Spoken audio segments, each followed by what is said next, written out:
動でお風呂を沸かします。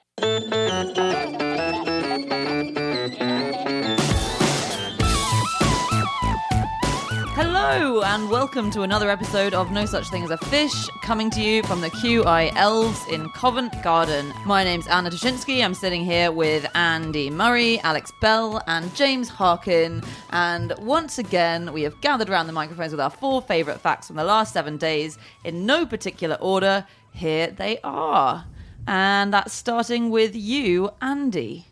My fact this week is that Czech deer still avoid crossing the Iron Curtain between Germany and the Czech Republic. So there used to be the Iron Curtain, which was a very, very long electrified fence in between the two countries during the Cold War. And at the end of the Cold War, the Czech and the German authorities, they established a nature reserve going across the country. They thought this is a really nice idea. We'll have this huge habitat, all sorts of species. We'll have lots of room to play in, and there'll be more animals as a result, and it'll all be good for biodiversity. And it turns out, 20 years later, that deer on the Czech side just will not cross that border. So what you're saying is that all deer are communist? Well, these are red deer, very nicely. And the headline from the Wall Street Journal when this study was reported was, "Deep in the forest, Bambi remains the Cold War's last prisoner." Which is a good headline. There's a strip through Germany which was called the Death Strip, I think, because it was that strip. It was sort of like a 5-kilometre area between East and West Germany where you weren't allowed to cross, and it was cordoned off with lots of barbed wire and walls and, you know, men with guns in high towers and stuff. And because no one touched it, no humans touched it for about 50 years, it's now got it's the most biodiverse area in Germany. It's got more wildlife than anywhere in Germany. Is that supposedly true of Chernobyl as well? It is, yes, isn't it? Thus leading to that old joke, why shouldn't you go wildlife spotting in Ukraine? Why? Because Chernobyl's biodiversity is very high and we can't run the risk of damaging it. Also, Chernobyl fall off. Just going back to the Iron Curtain and the Berlin Wall, did you know, maybe everyone knows this, but the Berlin Wall came down by accident, kind of. Yeah, sort of. Yeah, so prematurely. Yeah, so there were negotiations, and there was going to be a change of how easily people were allowed to cross. And they had a live television press conference, which was a bit of a rarity then. It was a bit of a novelty. And the guy announcing it mixed his words up, got a bit carried away, said there's lots of changes happening, they're all happening immediately, and then people massed outside the wall. Yeah, there's footage of him when he's asked directly, so when are people going to be able to cross freely between East and West Berlin? And he sort of grapples with a bit of a press release and looks at the back of it and goes, immediately. Yeah. And then they go for it. And I read a theory that the checkpoint guard who was in charge that day was a guy called Harold Jaeger, and he sort of caved in to all these protesters who came flooding towards him saying, "Let us through." And one of the ideas of why he would cave in is that he was waiting on the results of a cancer test, I read in one article, and he was nervous and worried about that, and he just sort of thought, "Oh, bugger this, I'll let them get through." He was fine, by the way. This needs to be a movie. It's amazing. Yeah. Just on that, there was a thing in I think it was the Second World War, where shortly after the horrible defeat at Dunkirk, and things were looking really, really bad for Britain. I think it was about this time, and there was a sort of offer from Germany, or an offer of a negotiated settlement. And the BBC newsreader who was announcing the terms of this said, "Well, obviously we're not going to accept that," way before anyone in government had replied. And true enough, they did decline. But he said afterwards, "Yeah, I realised that was a bit strong." Slightly biased. Yeah. Do you know who invented the phrase "Iron Curtain"? Winston Churchill. Everyone says it was Churchill. It wasn't. Everyone at all. says it in that stupid voice. Yeah. It's almost as if they know it's the wrong answer. Goebbels used it before Churchill did. And before that, it was used by an author called Ethel Snowden in 1920. But Goebbels wrote it way before Churchill did, and he wrote an article called The Year 2000, where he was predicting exactly what was going to happen in the year 2000. And he said that our children's children will also have had children, and the events of this war will have sunk into myth. The first bit of that prediction actually isn't that impressive. No, it's true. But he also said one will fly from Berlin to Paris for breakfast in 15 minutes. It takes longer than that, though, doesn't it? Yeah. So Idiot. I mean, even getting through security takes longer than that. Yeah, so Goebbels was wrong. About loads of things. I'd like to... Sorry. So there are 2 species of millipede in Tasmania that never meet each other. Oh, yeah. Okay. There's like an invisible line that they never cross. But the interesting thing about it is it doesn't follow any kind of rivers or hills or natural contours. It's just like an invisible line, and no one knows why. Bob Mezeboff, who's a millipede specialist, he said it has got nothing to do with the environment. It's like a political thing between these two species. Oh, wow. What could it be? Is it a leg dispute? It feels like it's going to be a leg dispute, isn't it? That's just stereotyping. You think that everything that millipedes do is to do with their legs. Yeah, There's more 98 than legs good, 99 legs bad. But there might be. I mean, you might. The thing is, you're so long as a millipede that you might end up in enemy territory without realising it. What, your back half? Yeah. Yeah, if you're like backing up somewhere. Yeah. Can millipedes walk backwards if they want to? I think they probably can. I think they probably can't. Why Oh, wouldn't- really? Why wouldn't they be able to any more than anyone else? I think because it's a really tough job to coordinate that many legs, surely. Okay. Okay, if there are any millipede experts listening, if you could tweet me at Eggshapes and Andy at Andrew Hunter M and let us know which of us is correct here. Yeah. I think there's a pint riding on it. Yeah. Or any millipedes, obviously. Wouldn't want to exclude the millipedes themselves from No. tweeting in. I think the Tasmanian ones have exclaves as well. So, you know, you get little exclaves in of like someone else's nation in another country. Yeah. And there are a couple of instances where the millipedes that belong to one side have ended up in a little blob on the other side. And they think maybe they were taken over accidentally on a truck. But they still aren't mingling. Maybe they're embassies. Oh, yeah. The Millipede Embassy. That's what it is. Yeah. So this is quite cool. I think it's called parapatric speciation. And it's where I think there are like two populations of an animal that don't mingle. And usually it's because like there's a ditch in between them or there's some kind of topographical or geographical reason for it. Or millipede racism. Or millipede racism. Or yeah. we put a great big wall up for years and years and years. But yeah, and it means that populations tend not to mingle with each other at all. They'll rub up against each other. They'll occasionally have a chat, but they'll only really mate with the people on their side. And eventually that means they split up into two different species. Wow. And it also happens with velvet walking worms in Tasmania. That's Doesn't another it? mystery. So maybe Tasmanians are just unbelievably antisocial. Sorry, this is a walking worm, is Yeah. it? Yeah, that sounds amazing. That's right, a velvet walking worm. I didn't look into the explanation for the name. What I imagine is that the worm, it doesn't have any legs, but it kind of squeezes itself up into two halves and walks like a pair of legs. Yeah. Let's just go on believing it's that and never Google it, anyone. Nobody Google it. Another thing is that there is a species of shark called mako sharks, and there's a line underneath the sea where if you catch a shark from one side of it, then it'll be male, and if you catch one from the other side of it, it'll always be female. And no one knows why that is either. Do they only have sex on either side of the line? They must just come together for one part of the year, I guess. Speaking of Wow. sex on borders, I think it's in Switzerland. That's the last time you're invited to that bookshop. I think it's in Switzerland, on the border of Switzerland and maybe France or another country, that there's a hotel with a penthouse in it, and the penthouse bed is on the border. So Oh, you can, cool. So you can tick off two countries in yeah. one go. I don't know if you need passports or Are anything. you ticking off all the countries? Yeah, and it's so irritating because I don't enjoy sex. So the idea of being able to tick off multiple countries in one attempt, it's a dream come true. Deer. Yes, dear. Oh dear. Deer aren't always herbivores. Really? They've been caught eating birds straight out of the nest and other meat and stuff like that. Bastards. And so apparently there are several species that will, or quite a lot of species that will eat meat if it's available.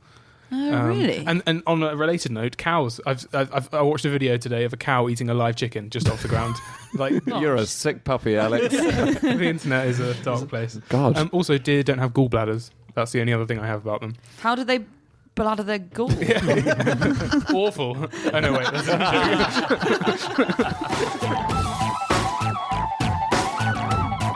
Okay, time for fact number 2, and that is James's fact.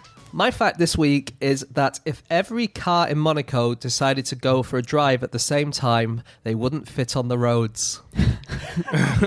How much time have you spent working that out? Not so much. So this comes from the Economist World in Figures, I think it's called, which is a yearly book that has loads of statistics in it. And the length of the Monaco road system, if you divide it by the number of cars, is less than the average length of a car, according to my calculations. Which, if they're wrong, please don't write it.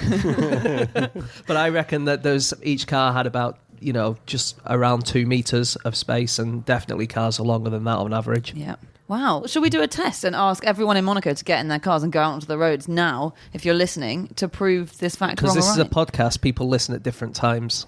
Oh, yeah. No, you're right. We'd need to arrange that properly. And we'd need the entire population of Monaco to be listeners. I'm fairly sure they are. I think that's all of our listeners. Obviously, also forgetting that's an incredibly irresponsible thing to do as well, and will cause multiple deaths. Look, no one said this is a perfect plan, guys. So does Monaco have more cars per capita than anywhere else in the world? I think it does, and if not, it's in the top 2. I read that they've got, and these figures are a couple of years old, 771 cars per 1,000 citizens. Yeah, it's a bit more than that now. Okay, so that sounds like a lot. It's a lot.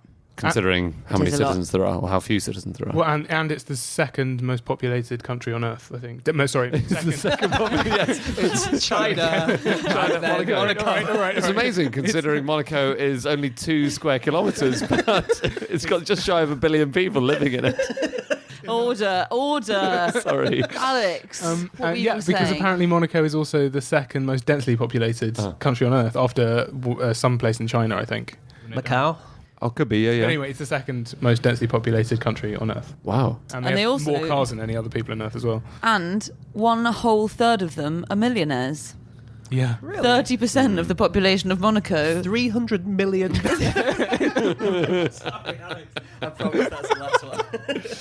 No, it's true. There are 30,000 people living in 2 square kilometres, so it's incredibly densely populated. It really skews the statistics, doesn't it? Because they have like 100% literacy rate, and like the life expectancy is like 98 or something ridiculous. Yeah. In fact, it's also the oldest country in terms of the proportion of the population who are aged over 65. So there it's 27.8% of the population. So in the UK, it's about 17%, 18%. So as a result of that, in 2009, Monaco spent 1.2% of its GDP on education. Because essentially, there are no children.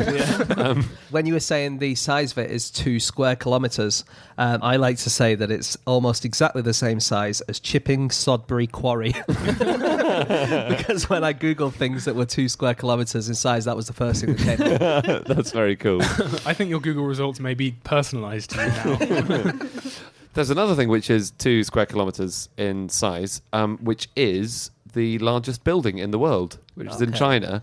This single shopping centre is 1.76 million square metres, and that is the total area of Monaco, basically. Wow. Because they say that a lot of the biggest buildings are aircraft hangars, aren't they?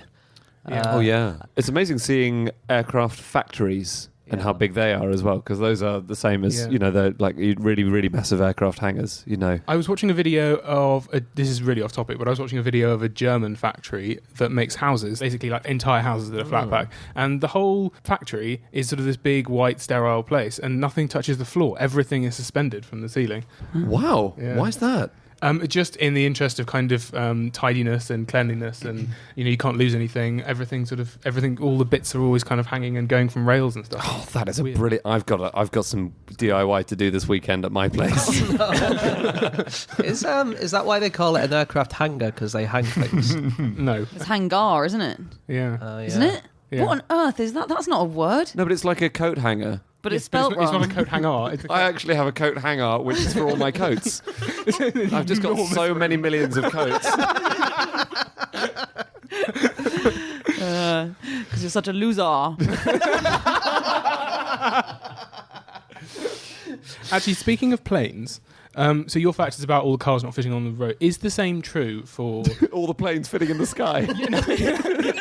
Yes. No, the opposite. I know what you're gonna say. All the planes fitting on the ground. Yeah, I have heard that's why there's always planes in the air, because they wouldn't fit in the airports. And And they used to say during the millennium, when the millennium was coming, everyone said, oh gosh, what are we going to do? We're going to have to ground all the planes, but they won't fit in the airports. But I've slightly looked into it, and it's definitely not true. I think the only thing is they wouldn't all be able to fit in an airport whilst being connected to an airport so passengers could board them. Because, airports are huge. Aeroplanes only take up about a 20th of them. The rest is just tarmac. So I think they could all fit. I mean, again, if you're a pilot or a Millipede, do write in if you think that's not right. It would be an act of confidence to build in deliberate undercapacity in all the airports in the world, like Ryanair booking more people onto a flight than actually, because some people won't turn up. I think they probably built the airports and then made more planes. Yeah. Rather than thought, well, this is the maximum number of planes we're ever going to build. Now let's start on the airport. So your fact is about lots of people going out and doing something at the same time. Yes, it is.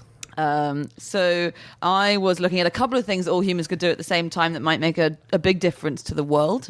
Okay. So Car and Driver magazine worked out in the course of a really quite long article, a lot of maths, that if everyone in the world got in their cars at once and put their foot on the accelerator all at once, pointing in the same direction, then the opposing force that would create from the Earth would cause the rotation of the Earth to speed up by 0.000000001 miles per hour.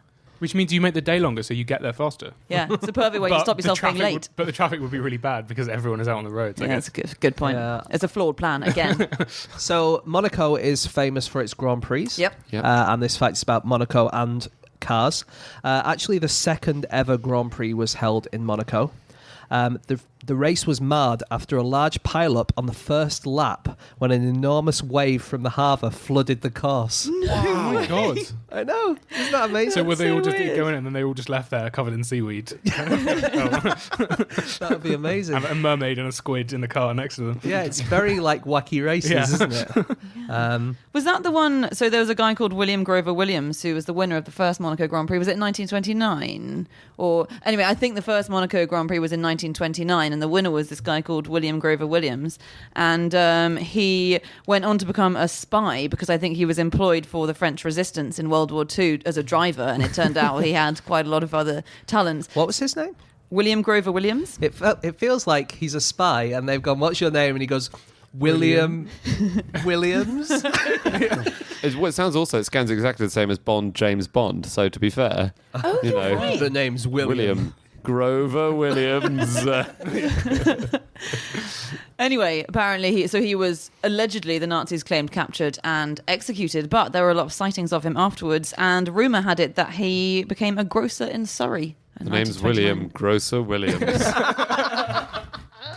Just going back to the Monaco Grand Prix, in 2004, when Ocean's 12 came out, they did a publicity stunt where the Jaguar cars in the race were fitted with a new nose cone, each of which had a diamond worth in excess of $300,000 inside the nose cone.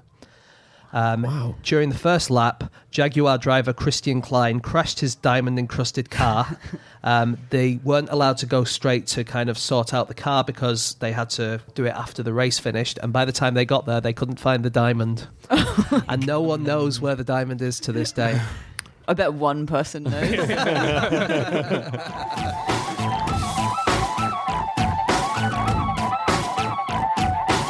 Okay, time for fact number 3, and that is my fact. My fact this week is that the town of Centralia in Pennsylvania has been on fire since 1962.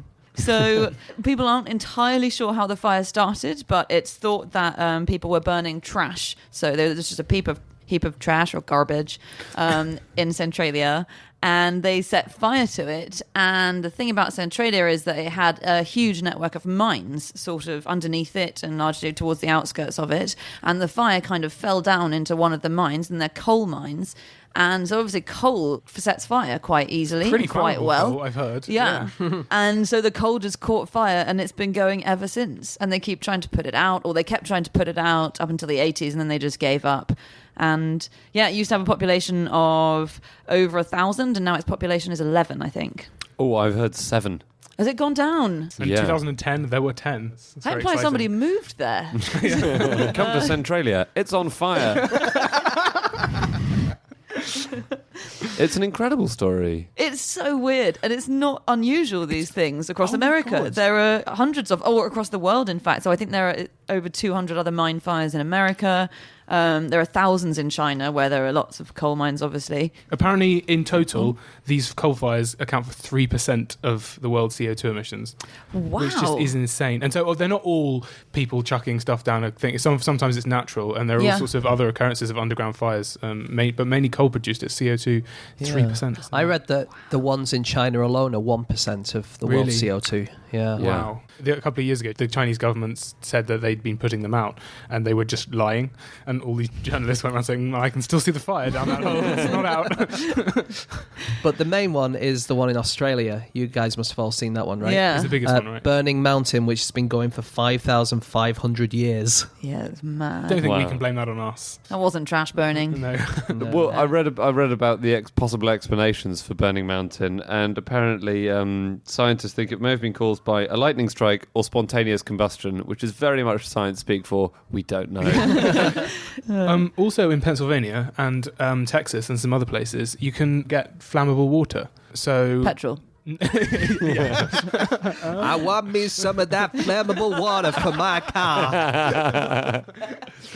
This water, it can even be drinking water that's just got high levels of methane trapped inside it. And if you put a match to it, it will go in flames a bit. Really? And if you've got sort of level water, you can sort of set fire to the surface of it, a bit like when you set fire to brandy on your Christmas pudding.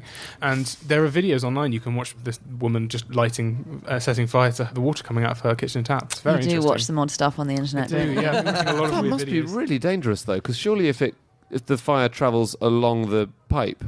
It never really catches that much because there's not enough methane in the water, and it okay. is water as well. So. Oh, yeah, true. Here's the thing about coal fires. When the Titanic set sail out of Southampton, she was on fire. In the coal bunker, because that was what the Titanic's fuel was, huge bunkers of coal, there was a fire in there which had been burning possibly since the 2nd of April, which was 8 days before.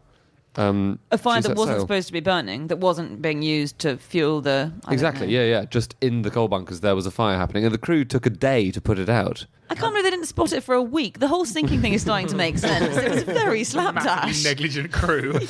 Maybe what they were thinking is what we need is an enormous amount of very, very cold water.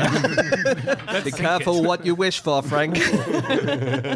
Fires are really important in nature, aren't they? Especially in America. Some of their big trees, like the sequoias, they rely on forest fires to kind of keep them healthy and keep them regrowing. But because in America and everywhere really, they have this kind of anti-forest fire thing, which is essentially to stop people from throwing cigarette butts around, but actually kind of says that all fire is bad. Mm-hmm. Whenever there's a fire, they try and put it out really, really quickly, which actually can be quite bad for the ecosystem because you do need these fires for things like sequoias to grow. Yeah, you do, because they have, it's pine cones, isn't it? There are certain pine cones which are held together really tightly by resin that relies on fire to get hot enough that the resin melts and its seeds are I'm not saying we should set fire to every forest, but, you know, the odd little fire is quite important. The occasional tree wouldn't hurt, guys. Are there forests where they have managed fires sometimes? They Yes. let them burn sometimes. It's amazing that they need fires. The idea that there's a type of pine cone that has fire as part of its natural I find life it cycle. incredible It's as so well, cool. yeah. But there are controlled fires. You see them a lot. I can't remember where. I think you see them in Spain. But I think it's often to prevent other fires from actually happening. It's to preempt the fire. This Long will line. show that fire. It is literally fighting fire with fire. I've got one more thing about fire, which Right. is the record for the longest distance run while on fire, which is 200 meters, Wow, which is pretty good. how on fire was this person? At the beginning, he is so on fire. I mean, he's really, really, really aflame. By the end of it, it's just his back which is on fire, because I think a lot of it is put out over the course of the run. But he's an Austrian stuntman called Joe Tödling, and he already had the record for the longest time on fire. And then he broke this one. And then they said, what are you going to do next? And he said, well, I've got 3 more records to break, which is the furthest distance being pulled by a horse while on fire. And then the furthest distance being pulled by a quad bike while on fire. And then a small motor vehicle while on fire. Right. So he's found his niche. Take some Scene. time off, get married while on fire. Maybe retire, do some gardening while on fire. Okay, time for our final fact, and that is Alex. My fact this week is that the first recorded traffic casualty was a Roman pig who was run over by a chariot carrying an ornamental phallus. Okay, let's start with the chariot. Why was it carrying a massive phallus? Well, because it was probably part of the Dionysiac festival, which was basically just this big festival where they had loads of phalluses. It was all to do with kind of fertility and generally being a bit raucous. So we're sure it wasn't a metaphor and that it wasn't just being driven by the Roman Piers Morgan or something like that. This fact is from the Pig Stele of Edessa, which is basically a headstone, a tombstone, which has a little poem on it in Greek. It's Roman, but the poem's written in Greek, and also an engraving, a picture of the pig being run over by a cart which has a huge dick on it. And it's basically like a sort of satirical, slightly funny headstone because it's eulogizing a pig rather than a person. But the pig was supposedly on his way on the Via Ignatia, which is the road he was on, and was kind of all very excited about having a great life, and then got run over by a chariot. It's very sad. Rough. And pigs were symbols of fertility, I think, as well. At the time, everything was a symbol of fertility. In ancient Greece, I think ancient Greeks swore oaths over the testicles of pigs because I don't know why they would do that. Actually, just because it's a symbol of fertility. It's always lying around at the time. Yeah, is that right? They always say that the word testimony comes from putting your hands over your genitals, which I'm pretty sure isn't true. Yeah, I think that's a lie. But it'd be nice if instead it was the pig testicles where it came from. It would. Yeah. It's not true either, is it? But it would be nice. I was kind of just looking at generally Roman pigs and what they got up to. There's accounts of the Megarians apparently dipping pigs in oil and setting fire to them and then driving them towards elephants, and then the elephants would trample them and get very scared and trample everyone, and there would just be general chaos. I was going to ask about that because I half remember reading a thing about setting fire to pigs and thinking they were dragons or something because they're screaming and there was fire and stuff like that. I think it's the noise that made them so scary to elephants. Yeah, definitely. Yeah. And then the enemy elephants trample their own people to death, don't they? Well, you have the elephants at the front of your army, is that the idea? So when they see the pigs coming, they turn around and trample the enemy army. Yeah. This is something really, really 100% completely not related at all. But I was reading this yesterday. In Covent Garden and around here, they had some riots when they changed the prices of theatres, and they're called the Op riots. And people shouted op, and op meant old price, or it could have been OP or op.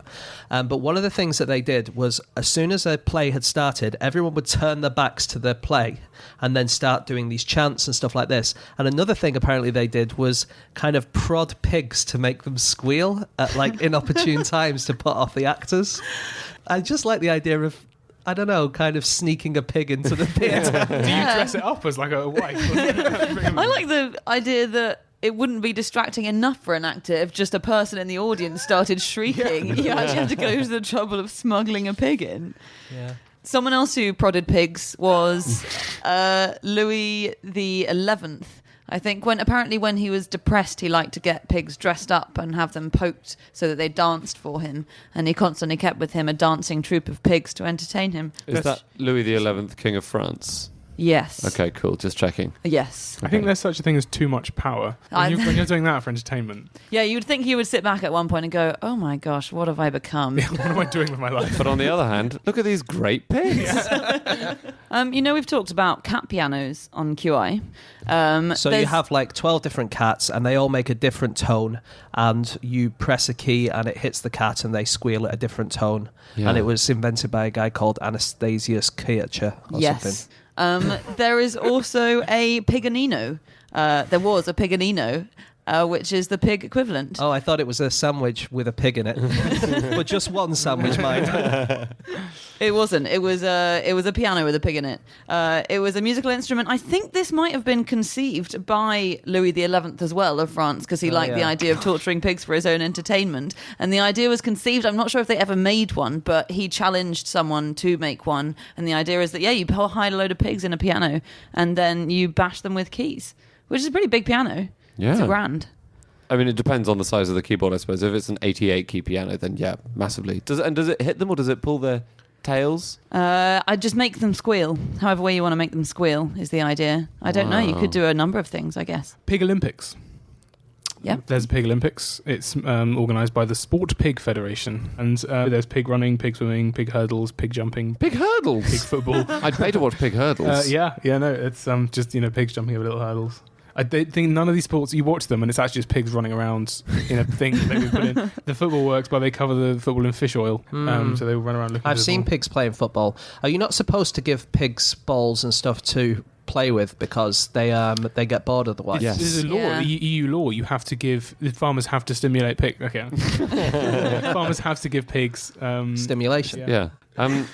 I've done a bit of research on penis festivals Of course you have. to go on from ornamental phalluses.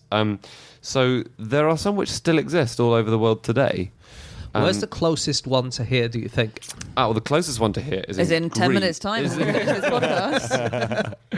I think that's in Greece. Okay. In a place called Ternavos. But in the Japanese city of Kawasaki, they have an annual festival of the steel phallus. Do they? And they parade an enormous pink statue of a penis through the streets. And you can ride a battering ram, which is shaped like a penis. You can buy sweets, which are shaped like penises. Right. You can dress as penises. You can, just take any normal activity and replace the main noun with a penis.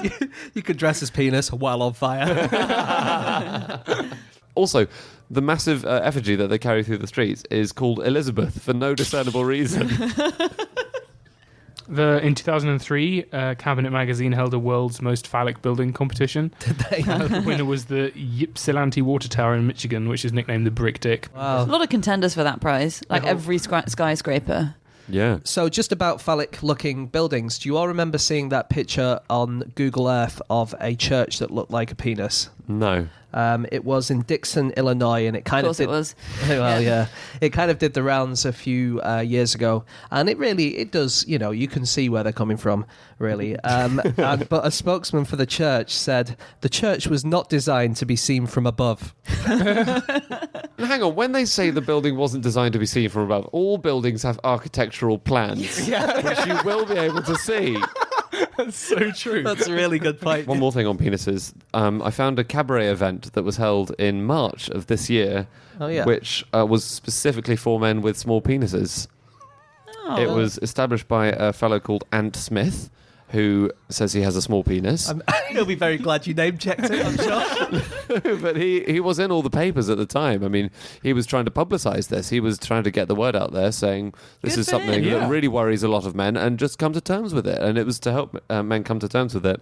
And the entry fee was that you had to pay 50p per inch of declared penis. That's really good. I'm glad he's doing that. Yeah. And it is kind of ridiculous that we make fun of that and, keep on stoking this ridiculous fire. I think we're celebrating it. Small penises. Well, this kind of event. Yeah. I think we're all saying well done, Ant Smith. Yeah, Um, definitely. But if I got along, I would have had to pay £6. No, I'd have paid £1.50. I'll just round it down. Okay, that's all of our facts for this week. Thanks very much for listening. If you want to get in touch with anyone on Twitter from this podcast, you can contact James on At egg-shaped. Alex on At AlexBell_. Andy on At Andrew Hunter M. and you can email me on podcast@qi.com. And we'll be back again next week with another episode of No Such Thing as a Fish. Thanks very much for listening. Goodbye.